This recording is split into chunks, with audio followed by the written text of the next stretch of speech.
Hello everyone, good morning. So আজকে আমি share করব তোমাদের সাথে একটা ট্রাভেল ব্লগ। যেমন কি আজকে বললাম প্রথমেই যে একটা ট্রাভেল ব্লগ আজকে শেয়ার করব তোমাদের সাথে। আমরা এসেছি শান্তিনিকেতনে, কিন্তু শান্তিনিকেতনে এসে আমাদের সাথে যে এইরকম হবে সেটা আমরা কখনো স্বপ্নেও কল্পনা করিনি। সবাই মন খারাপ নিয়ে আমরা বাড়ি গেলাম। কি হলো আমাদের সাথে জানতে পুরো ব্লগটা দেখো। মোমোর কুঠির ফ্লেভার্স অফ গোয়া পেরিয়ে আমরা সোনাঝুরি হাটে চলে এসেছি।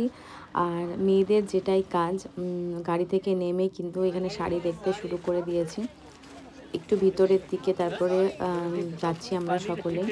এখানে প্রচুর কিন্তু দোকান আছে যেখানে শাড়ি, ব্লাউজ, অর্নামেন্টস আর ব্যাগ, বিভিন্ন ধরনের সব কিছুই, বেশিরভাগই হ্যান্ডক্রাফটসের জিনিস। এখন সোনাঝুরি হাটটা বড্ড ফাঁকা, কারণ এখন কোনো অকেশন নেই। এই কিছুদিন পর মেলা শুরু হবে, তারপর থেকে সেখানে জমজমার নাচ গান এইসব প্রচুর কিছু হতে থাকবে। সোনাঝুরি হাটে কিছুক্ষণ সময় কাটানোর পর আমাদের বড্ড খিদে পেয়ে গেছিলো আর লাঞ্চের টাইমও হয়ে গেছিলো। তাই আমরা তাজদের সাথে গেছিলাম, ওদেরই চেনা একটা এখানে রেস্টুরেন্ট ছিল পাঁচমিশালি, সেখানে গেছিলাম। কিন্তু সেখানে গিয়ে অবাক হয় যে ওখানে একটা বিয়ে হচ্ছিল, মানে ব্যাংকুয়েট প্লাস রেস্টুরেন্ট। তাই এখানে আমরা দাঁড়িয়ে একটু কনফিউজ ছিলাম যে ওদের রেস্টুরেন্ট আদৌ খোলা আছে কিনা। শেখ হাসিনা বাংলাদেশ থেকে এখানে চলে এসেছে। আসসালামু আলাইকুম, ধরে নিয়ে যাও। রেস্টুরেন্টটা খোলাই ছিল, তাই একটু মনে শান্তি আসলো। যাচ্ছি ভিতরের দিকে, গিয়ে দেখি যে কেমন কি খাবার পাওয়া যায় এখানে। নিয়ে আমার শান্তিনিকেতনে 3বার কি 4বার আসা, তাই বেশি কিছু চিনি না এখানে। আর আমাদের প্ল্যানটা যেহেতু সাডেন প্ল্যান ছিল, সেহেতু সেরকম কোনো প্রি প্ল্যান করে আমরা আসতে পারিনি।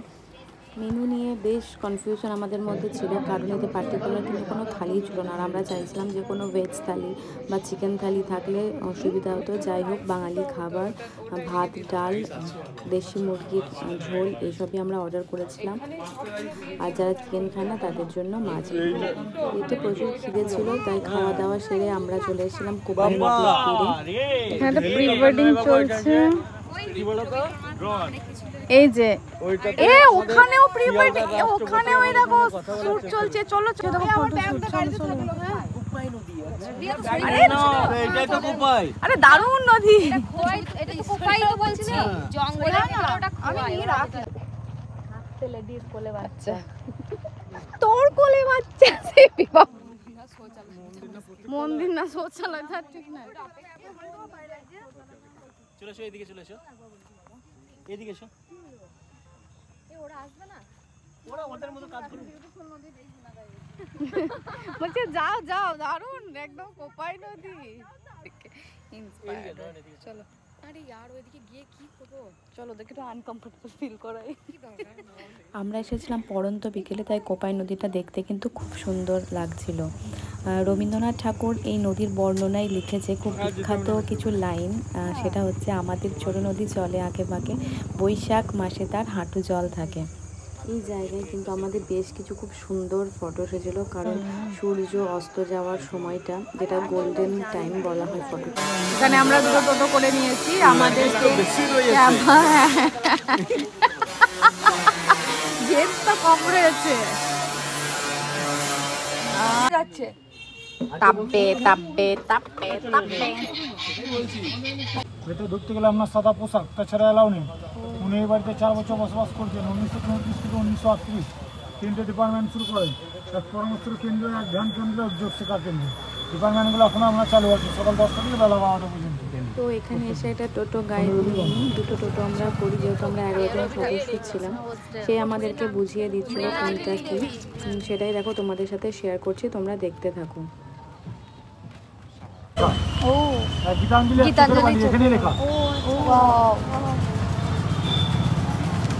যে বাড়িটা দেখতে পাচ্ছ, এখানে বসেই কিন্তু বিশ্বকবি রবীন্দ্রনাথ ঠাকুর গীতাঞ্জলি আর চোখের বালি লেখেন। রবি ঠাকুরের স্ত্রীর স্কুল, 5টা বাচ্চাকে নিয়ে গাছের তলায় পড়াইছে। কিন্তু এখন হয় প্রত্যেক দিন সকাল 6টা থেকে সকাল 10টা। এখানে 1 ঘন্টা করে ক্লাস চলে, 1 ঘন্টা ক্লাস, 1 ঘন্টা নাচ, 1 ঘন্টা খেলাধুলা, 1 ঘন্টা ছবি আঁকা। বাচ্চারা দুটো আসনে একদিকে ব্যাগপত্র রাখে, একদিকে নিজেরা বসে। একটা করে বেদি করা আছে দেখুন, তো বেটিতে ম্যাডামরা বসে। তো মাটির বাড়ি খড়ের চালটা দেখুন, বাইরের নাম বলা হয় দেহলি। দেহলি বাড়ি কারণ নাম দেওয়া হচ্ছে রবিটা পাল পুকুর। কাজী নজরুল ইসলাম একটা কবিতা লিখেছিলেন, বাবুদের ডাল পুকুরে বাস করলো তারা, এটাকে বলা হয় তাল পুকুর। আচ্ছা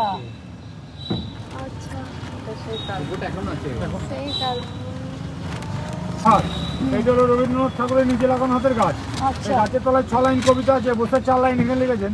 কুমোর পাড়ার গরু গাড়ি বোঝাই করা হাড়ি গাড়ি চলায় বংশবর্ধন সামনে ভাঙনা মতো 4 লাইন এখানে লিখেছেন। আর 2 লাইন লিখেছেন বাংলাদেশে হাট বসেছে শুক্রবারে এবং শিখেছে পরপরের ছবিটা এই পর্দায় ছবি।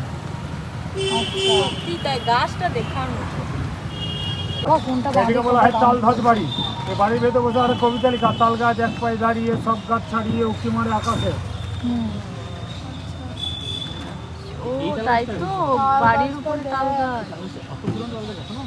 সেই তাল গাছ মানে এখানকার নিয়ম আছে, যেখানে যে গাছ এখানে যার যে ধর্ম সপ্তাহে একদিনই খোলা হয় প্রত্যেক বুধবার সকাল 6টা থেকে সকাল 7টা। ঢুকতে গেলে সাদা পোশাক, তার ধর্ম, কেউ মোহামেডান, কেউ খ্রিস্টান, কেউ পাঞ্জাবি, কেউ হিন্দু। ঢুকতে গেলে সাদা পোশাকটা লাগবে। এই যে রবীন্দ্রনাথের জোড়াসাঁকোর যে বাড়ি আছে, কেউ বলে জোড়া বাড়ি, কেউ বলে জোড়াসাঁকোর বাড়ি। এই বাড়িটা আমরা 3টে মডেলের বাড়ি, সামনে একটা মন্দির, ডান দিকে একটা মসজিদ, বাঁ দিকে একটা গির্জা। তিন ধর্মের মাটি। আচ্ছা বলছি ভিতরের দিকে না একবার এসে ঢুকে দেখেছিলাম, সেটা কি সকালের দিকে আসলে দেয় নাকি? 2019 এর আগে ঢুকেছে। এখন প্রতিষ্ঠাটা হয় এখান থেকে, ভারতের জাতীয় সঙ্গীতটা এখান দিয়ে লেখা। রবি ঠাকুরের বাবা মহেশ্বর দেবনাথ ঠাকুর 16 আনায় 20 বিঘে জমি কিনেন, 1 টাকায় 20 বিঘে। এখন আছে আমরা 3636 বিঘে শান্তিনিকেতন। ওনাকে এমনিতে দান করছিলেন জায়গাটা, উনি বলছেন যে আমি গ্রাম সমাজের লোক, আমি জানি না। 2018-তে আমরা শেষ শান্তিনিকেতনে এসেছিলাম, তখন কিন্তু এই সব কিছুই পুরোটা ভিতরে গিয়ে স্বচক্ষে দেখেছিলাম, কিন্তু আফসোস তারপরে সেগুলো বন্ধ করে দেওয়া হয়। এগুলো বাইরে থেকেই আমরা দেখছিলাম, কিন্তু আমাদের মধ্যে অনেকেই ছিল যারা শান্তিনিকেতনের ভিতরে কখনো আসেনি, তাদের অনেক বেশি মন খারাপ হয়েছিল। মন খারাপটা আমাদেরও, যতবার দেখি রবীন্দ্রনাথ ঠাকুরের এই অপূর্ব সৃষ্টি ততবারই আমাদের ভালো লাগে।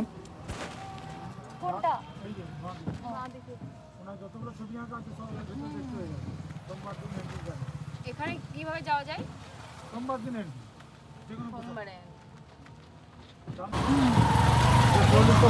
নাটকগুলো হতো শান্তিনিকেতন নিত্যাঘর লেখা যায়, বাঁ দিকে এটাকে বলে এইগুলো বাড়ি। এই বড়দের যে বাড়িগুলো না, বড়দের এসে ঘুরতে গিয়ে ওনাদের বাড়ি থেকে এসে ওনাদের বাড়িতে তৈরি করে।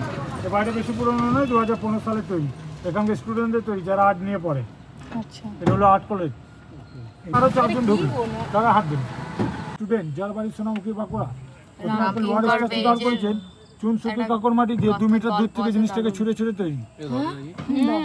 2 মিটার দূর থেকে জিনিসটাকে ছুঁড়ে ছুঁড়ে তৈরি করেছে। ছিল মাটির বাড়ি খড়ের চাল। এই বাড়িটার নাম বলা হয় মালঞ্চ। এটা হলো রবি ঠাকুরের ছোট মেয়ের বাড়ি, যার নাম মীরা দেবী। বাঁ দিকে এটাকে বলা হয় কলের বাসি। দেখুন আগেকার দিনে রাজনীতিতে 2 বোন কলকারখানায় যাচ্ছে কাজে, ছেলে বলছে মা আমি যাবো তোমাদের সাথে। মায়ের মাথার উপরে ভাতের হাড়ি আছে, দেখুন মা যদি ঘুরে থাকে তাহলে ভাতের হাড়ে পড়ে যাবে। এই লেগে বাচ্চাটা মাসির আঁচল ধরে যাচ্ছে। এই লেগে বলা হয় দেখতে পারবেন, এটা হলো নন্দলাল বসুর বাড়ি, চিত্রশক্তি নন্দলাল বসু। যেটা লেখা আছে নন্দু বলে, এই যে গোল গোল রাউন্ডে, এই উল্টো এদিকে সোজা। আর ডান দিকে অন্যায় নামে হসপিটাল, হসপিটালের নাম বলে শ্রীপল্লী ছাত্রবাড়ি বয়স হসপিটাল। ওনার তো নাম বাবলু সেন, নমকৃষ্ণের নাম দিনে আর রবি ঠাকুর। ছবি তুলছো? আর ডান দিকে ওনারই ডিপার্টমেন্ট দেখুন, তিনি গবেষণা শিল্পী ছিলেন। পুরোটাই মাটির বাড়ি, কিন্তু ওনার ডাক নাম হলো কালীমোহন ঘোষ। এখন কেউ থাকে এখানে? সেন্ট্রাল গভর্নমেন্ট দেখাশোনা করছে। ওনার 2 মেয়ে থেকে আমরা কলকাতায়। আচ্ছা, এলে এখানে আমরা 10-15 দিন থেকে যান।